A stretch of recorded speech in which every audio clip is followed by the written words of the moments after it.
This is the St. Charles History Chronicle, episode 2302. Beginnings. How our town became a city. Also, a discussion of museum history with former board president Steve Martin, brought to you by the St. Charles History Museum in St. Charles, Illinois. Hello and welcome to the St. Charles History Museum History Chronicles. I'm Steve Gibson. I'm president of the board here at the St. Charles History Museum, and with me today is my co-host, Eric Krupa, collections manager. Good morning, Eric. Hello. Good morning, Steve. We are back today to talk to you about a topic that I guess is kind of apropos. We're going to talk a little bit about the beginnings of St. Charles. Yes, we are. And it's a kind of a confusing thing, or at least it's been confusing to me, because as I study more about the history of St. Charles, I start to get more of the confusion of dates. So, for example, most of our T-shirts and things here at the gift shop in the museum say established in 1834. Yet when you look at it, we don't really become a city until 1875. So we're going to take a look at a little of these dates and learn a little bit more about how this all kind of came together to become St. Charles, and maybe introduce a few facts you haven't known before as we do that. So let's get started. And I guess the best place to begin is probably the beginning for a lot of the cities along the Fox River, and that's the removal of the Native Americans that were currently living in this area and had been since at least the middle to late 17th century, including the Potawatomi Indians, but also the Sauk and the Fox and the Ojibwa, and I guess there's probably about 20 more tribes I've forgotten. The thing that leads into all of this is something that everyone's kind of familiar with that lives in the Fox Valley, and that is the Black Hawk Wars, named after an Indian war chief by the name of Black Hawk. I think his full name is Black Sparrow Hawk. Yep. Different interpretations depending on the language. Yeah. And in the end, there's a very brutal kind of a war that goes on for a period of about 9 months, if I remember right. And when it's all said and done, there's a treaty signed, which ends that war. But it also kind of inflames the populace to the point where they decide it's time to do something final with the Native Americans that are left in the Great Lakes area. That's Wisconsin, Michigan, Illinois, I guess to some extent Indiana, although I don't often see a lot mentioned in Indiana. We were just looking earlier and found out that the population of, for example, Potawatomi Indians in the Chicago area was only like 1,500, which kind of gives me an idea of the amount of land we're talking, populated by 1,500 people. It's amazing the impact that has on the ability for the white settlers to continue to move west. Oh, yeah. So in 1832, then the war ends. Then in 1833, it's decided that we need to finalize a treaty which will get the Indians to cede all their lands that exist east of the Mississippi and basically put an end to this and put the Mississippi River between the settlers and the Native Americans. Depending on who you read, it was done for the purposes of protecting the Native Americans as much as it was the white settlers, because, of course, nothing was going to stop the white settlers from coming in, and that was only going to lead to more trouble. So in 1833, they decided to use the city of Chicago, which at this time has about 150 buildings in it, I read, and a couple of hotels, but it's also a good central point. It was even known as a Potawatomi resort in earlier times. They all come in, they decide to have their treaty meeting there in Chicago in 1833.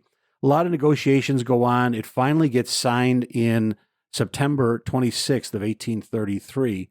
And that's just kind of the start of the process, because after it gets signed by the Native Americans and by the other people that are involved, a lot of them, by the way, being traders and retails and everything else, everybody has to get their bills cleared by this treaty. Kinsey, you got names that you recognize on streets today in Chicago. Very much so. Kinsey comes into play big time there. Ends up being a total bill in 1833 of a little over $1 million. It's an incredible amount of land that gets ceded in this process. But I think, not to try to paint this too rosy, it does put to rest a lot of things like past due bills that hadn't been paid from earlier treaties and some other things like that. I don't think it results in any kind of windfall for the Native Americans who are being asked to give up the land they've had for, some 500 or 200 years almost. But in the meantime, that treaty gets signed. It doesn't get approved by Congress until 1835, if I remember correctly. Yes, 1835. Yeah. So kind of keep that in mind, because what happens as soon as the treaty gets signed is a little bit of a land rush. Everybody who's kind of been held back by the fact that this war has been going on and everything else sees this now as an open door to begin moving west from Indiana and even further east, like Vermont, New Hampshire, and to move into these new areas that have been ceded by the Native Americans. Yeah, even before the war, one of the reasons for the war was actually the squatters on Black Hawk's territory kind of spot. They were waiting kind of for that final call from the U.S. government to kind of take over the land that he once owned and, well, I shouldn't say owned, but once inhabited. Mm-hmm. Yeah, and that's a good point, because realistically, when you get to the looking at where people are, by 1833, they're already kind of there. They already have opened up stores, or they've already a blacksmith operation. The floodgates have kind of come, sadly, for this part of the country. But that's really the history of this whole process, right? I mean, that's what Oklahoma is all about and things like that. So essentially then in 1834, late 1833, it already starts to happen. In the fall of 1833, a guy by the name of Evan Shelby shows up with his brother-in-law, William Franklin, and they show up in St. Charles, what will eventually be St. Charles, and they plat a little homestead. And that homestead basically is on the east side of the Fox River. And depending on which history you read, they built a cabin pretty much next to what we know today as Baker Memorial Park, or the East Side Park, as it was also known. So they build this cabin, and then they leave because it's wintertime. There's nothing else to do, and they go back to Indiana, which I believe is where they're living at the time. Mm-hmm. Then in May of 1834, springtime 1834, Evan Shelby, his brother-in-law, William Franklin, and William's wife, Lydia, who is Evan Shelby's sister, all show up here, and they take possession of that log cabin that Evan had built. At this point, I think it's about 6 acres is what he had originally staked out, but somewhere along the way, he purchases a lot more property from other people who show up, and he ends up building a pretty good-sized homestead on the east side of the Fox River. Ira Menard and Dean Fearson are two other names that we hear about a lot, also buried in the North Cemetery here in St. Charles. And they are, at the time, doing development in Chicago. Yep. Buying vacant lots and selling them for more money. Flipping. Yeah, basically flipping property. But again, Chicago's a very small town at this time. It's not even as big as what soon will be St. Charles or Elgin or Aurora, because we really are positioned in a great place for like farms and agriculture and dairy and things. So 1834, Reed Pearson, Ira Menard, visiting down in Naperville, decide to take a drive up north. They can't really drive there. I guess they must have walked or ridden a horse or something. Drove the cattle. Something, yeah. And they head up, and they actually show up on the west side of the Fox River in the St. Charles area, and they purchase property from people who have already staked homesteads on the west side of the river. Oh yeah, they quickly build up their pretty much empire, essentially, of land ownership in this area by just purchasing stuff from the original stake claimers. Yeah, so it's I guess that's where we get the established in 1834. We now have Reed Fearson and Ira Menard on the west side. We have Evan Shelby on the east side, and I guess it becomes kind of obvious at that point. One thing, just like our T-shirts say, 1834 is when we're established. That's obvious.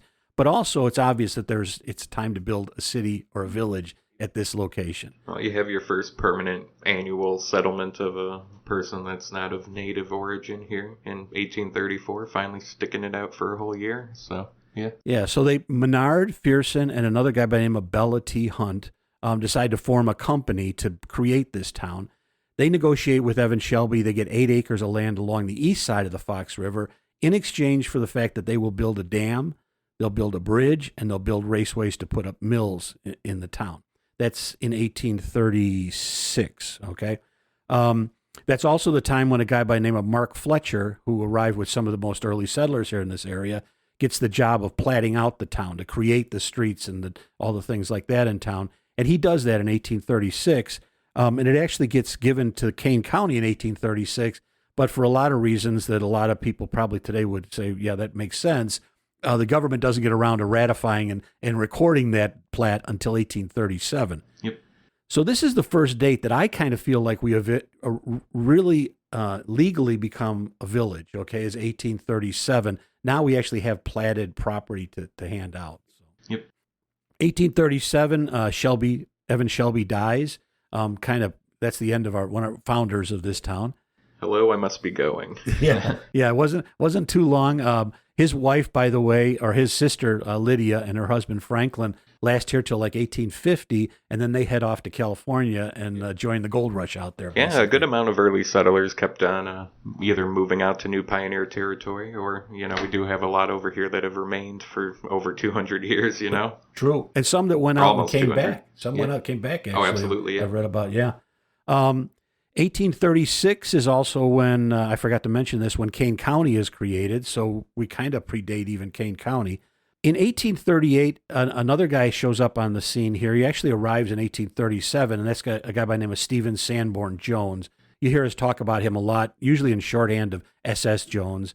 He was part of our spiritualism exhibit that we just finished this month. Very interesting life. Yeah, he's got his hands in everything from pharmacist to probate judge to attorney to hotelier to newspaper editor. Yeah. Yeah, and politically he's involved in everything too. So maybe sometime we'll do a podcast just on him. I think we could do a couple volumes of that. Oh gosh, yeah. So Stephen Sanborn Jones comes into this here now, and what he does is he helps us at one point change our name, because up until now we've been known as Charleston, and it turns out that there's an older city down south. It's actually the county seat for Cole County, Illinois, called Charleston. So they decided we need to change our name from Charleston to St. Charles. I tell you this, I hadn't mentioned it before we started, but in my research for this, I found out there's actually another Charleston in Illinois. So I'm not sure why we had to change our name, but we did. And they had a big meeting about it. All the town elders got together, and they decided that they'd talk about the appropriate name. Somebody suggested the name Ithaca, and I know somebody piped up and said no German would be able to pronounce that word, so they wouldn't take that one. All these are probably apocryphal stories as much as anything else, but S.S. Jones has always been given credit for actually coming up with the name St. Charles. It does make a lot of sense considering he was the first lawyer. He was the guy that was actually able to probably go and see that there was a Charleston. No, we can't file this under St. Charles or under Charleston. We have to do it under this, that. They don't want to name it. That's why we're one of the few towns around the Fox River that aren't named after a eastern city. True, yeah. We actually took a breath there and decided to do it with something here in locally. So another point that comes up when you and I have talked about this is the fact that in 1839, when that's actually encapsulated in law down in Springfield, it's actually done on February 9th, 1839. Illinois legislature passes that. They actually pass it with the spelling St. period Charles, St. Charles. And then anytime you look at that further on, it's always St. period Charles. So I think some people think we're abbreviating the word saint. That's literally how it's been the entire time. You could, even the Library of Congress, under their subject headings for us archiving nerds here, it's Saint, S-A-I-N-T, Charles, and then S-T's kind of down below as a secondary. So it's funny to find even the official definition sometimes. Yeah, it's not the official definition. No, so it's an interesting point, a nerdy point, maybe a good one for pub trivia sometime. But anyways, that St. period is officially the name of St. Charles. Other stuff we find like that, there was a precinct that we actually existed in called Sandusky Precinct. I think that name has pretty much disappeared from history at this point. Yeah. That name is changed from Sandusky Precinct to St. Charles Precinct. It included parts of Geneva too, actually, the town of Geneva, I think, and parts of that precinct. Yeah, down by the Oak Hill Cemetery area, kind of. Yeah. Okay, yeah. So, and then in 1850, S.S. Jones pops up again. This time, I guess, probably more in his attorney role, or maybe as a former probate judge or something. But he takes a role in getting us our first village incorporation and our first village charter. And just to make a point about charters and those kinds of things, because I had to do some reading to understand that myself, only states and the federal government have the legal right, let's say, to pass laws, to collect taxes, to have courts and things like that. In order for cities, towns, and villages to have those rights, they have to be chartered by the state.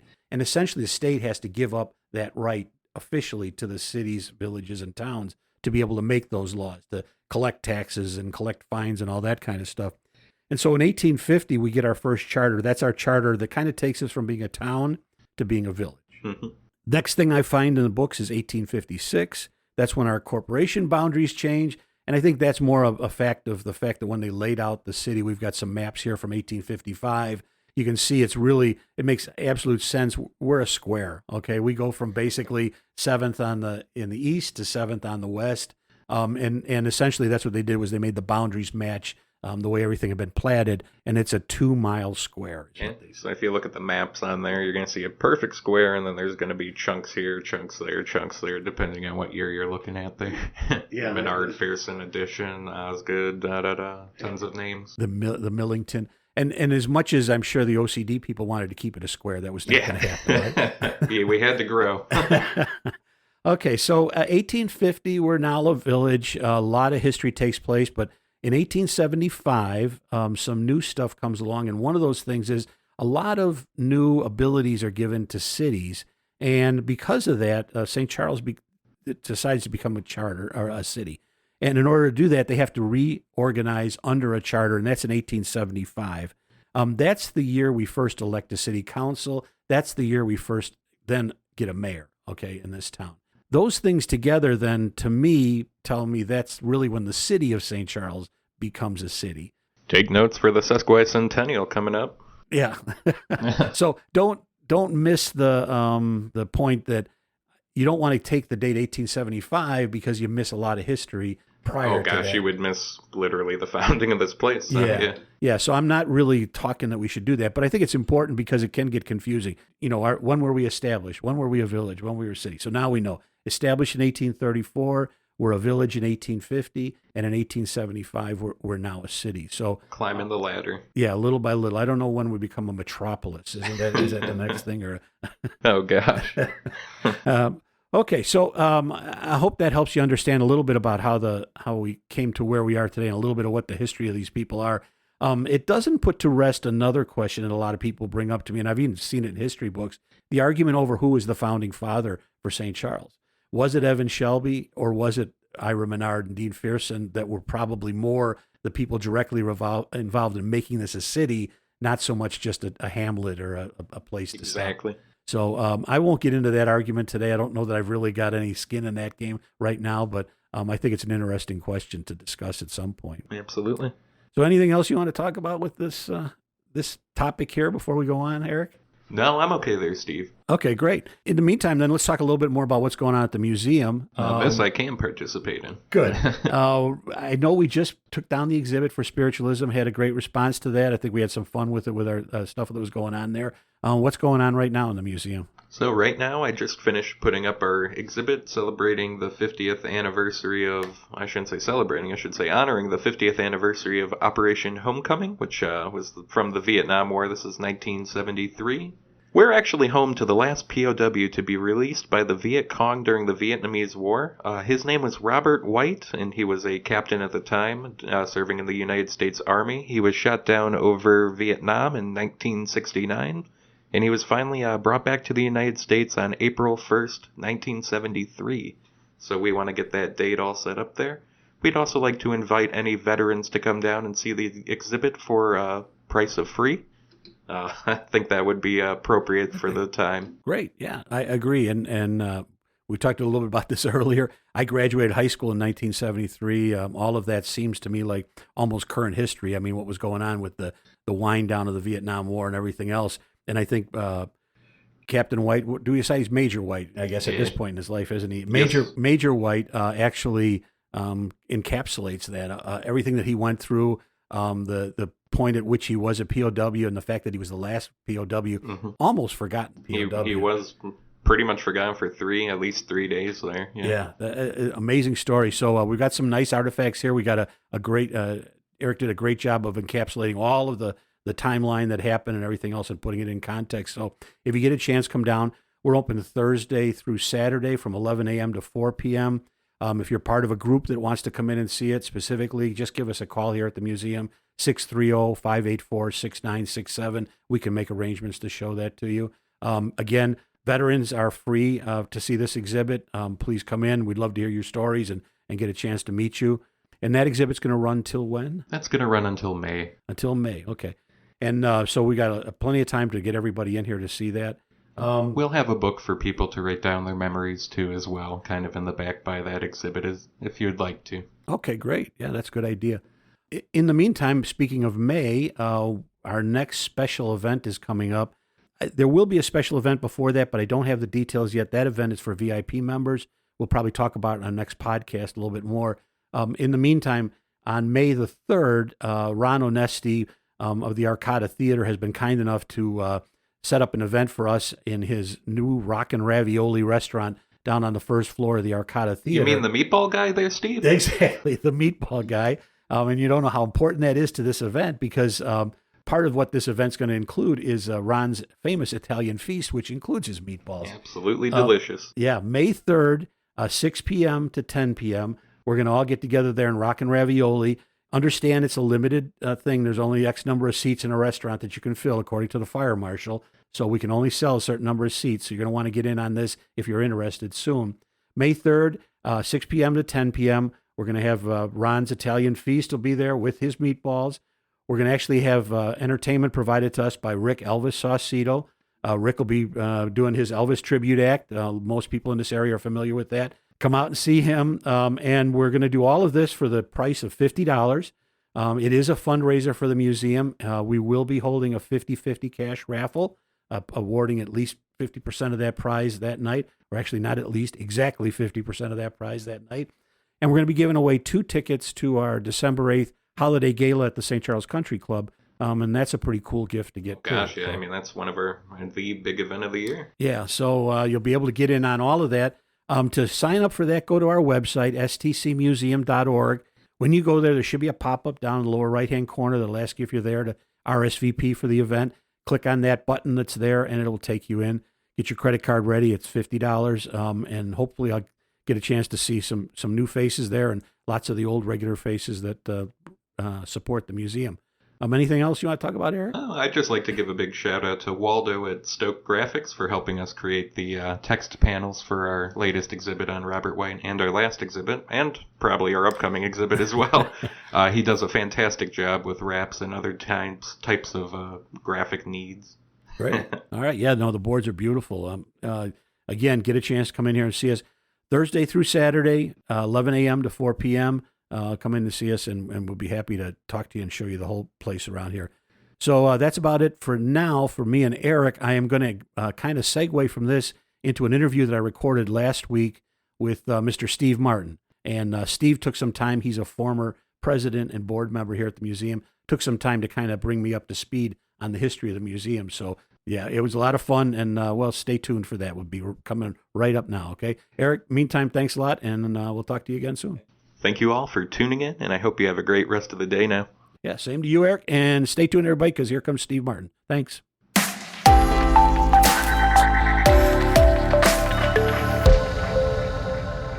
Welcome. This is Steve Gibson, board president of St. Charles History Museum, and I am here talking on the St. Charles History Chronicle podcast.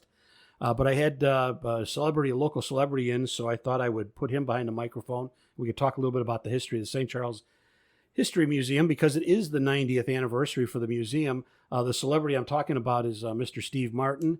You know him probably as half of the duo of Steve Martin and Martin Short. I know it gets confusing all the time, but oh, no, wait, no, you're not actually that person at all, are you? Okay.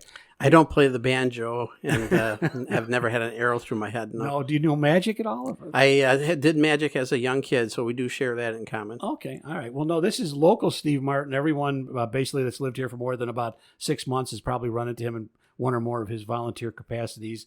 And we were actually working today on the St. Patrick's Day parade lineup, so that's how we kind of got started on that. But I thought I'd bring him in because he used to also be the president of the St. Charles History Museum. So I thought we'd talk a little bit about his time here. And I think he was president at a time when we went through some really significant structural changes. Everyone kind of knows we started in 1933, St. Charles Heritage Society. That society... Historical Society. Was it historical? Okay, yes, all right. Because I know we got a lot of paperwork that says Heritage Society. So somewhere in there, the bank got us down. The bank still has us as St. Charles Heritage Center, by the way. St. Charles Heritage Center, I can tell you the story about that when we get to all it. right. So it was Historical Society. All right, we'll correct that. So the St. Charles Historical Society started as almost like a club. The first thing we've got is in 1933 during the centennial celebration for the city. They have a big exhibit on the second floor of Colson's, which includes, I believe, some artwork that R.T. Crane owned, along with some of Colson's artwork. And I think they encourage the community to bring their pieces down to have them on exhibit too. That exhibit goes through the year, and then we've always had this terrible news that on Christmas Day, 1933, there was a fire at Colson's that basically destroyed at least the second floor and damaged the first floor. And we always thought we lost a lot of our collection in that fire. We now think that's not the case. We think that that was mostly artwork and family heirlooms and things like that were up there. Obviously, things you don't want to lose anyways, but not necessarily the irreplaceable artifacts that we had for the city. So that's good news for us. But so that's 1933. We're kind of a club. We don't really have a space to call our own.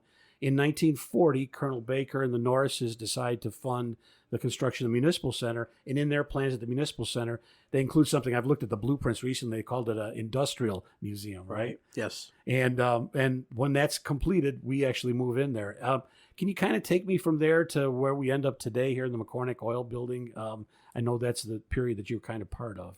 Yeah, I can tell you, as you mentioned, the Industrial Museum at that time consisted of the space which is now occupied by the mayor's office and the mayor's secretary or assistant and reception area on the north side of the lower level. It was staffed by volunteers, and in fact, I can recall Reverend David Ekstrom from the Lutheran Church as the volunteer at the door as you came in to tour the museum when I was much, much, much younger. And over time, they did add a paid staffer, and that was Barbara Martin was the executive director, and I think she was the first paid staffer, no relation to me, and she was very proud of that, I'm sure. But at any rate, she operated the museum still at the Municipal Center.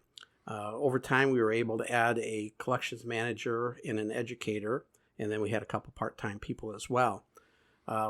Sometime in the 1990s, there was a sense that we needed to relocate the museum for two reasons. Number one is we needed more space for the museum's artifacts, and at the same time, the city needed more space for their offices. So there was at one time a consideration to moving to the St. Charles Savings and Loan location on South 2nd Street. And a fundraising effort was put in place. Was not successful, however, so that fell through, and then we kind of reconsidered what we would do. And at about the same time, the city was getting ready to construct a parking garage over here on the east side, just behind the current museum site. And they acquired the museum building, which at that time was a gas station, or had been a gas station, was closed and abandoned for a while. And also part of the building next door, which was the St. Charles Office Supply, was the back portion of that was demolished to make a way for the parking garage. So at that point, then, the city was making us an offer to relocate from the Municipal Center to the former Texaco gas station. And there was some remediation needed to be done for purposes of cleaning up the gas station site, and that took some time.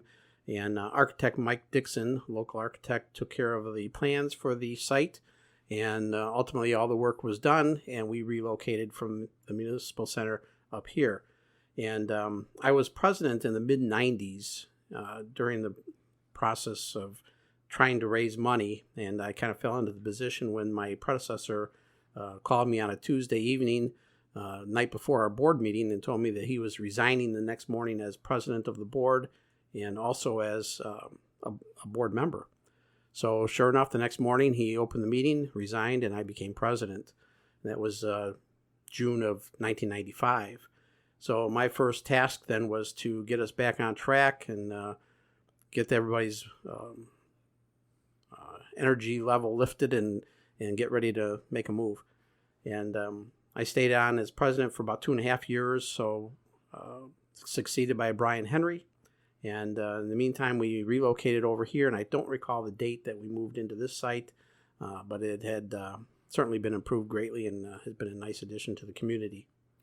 Well, we enjoy it. You did a fantastic job, and it's a really usable space, and it's a compact space. Believe me, I think we could use 3 times as much space, but for what we've got, and the heat works, and the air conditioning works, and the lights come on in the morning, so that's all fantastic. Among the many things that we did here was we had to raise money on a regular basis. Do you recall any of the things you guys did as a board to raise money for the museum? Things that are memorable? Well, the wall just outside the front door to the museum here, we raised funds by having people in the community basically offer a donation. In return, their name is placed on this board, a permanently concrete, I think it is, or stone monument outside the building here. They also did, and I don't recall what they called the program, but basically memberships that were very, very special, and they were $1,000 memberships. Lifetime membership. Okay. Yeah.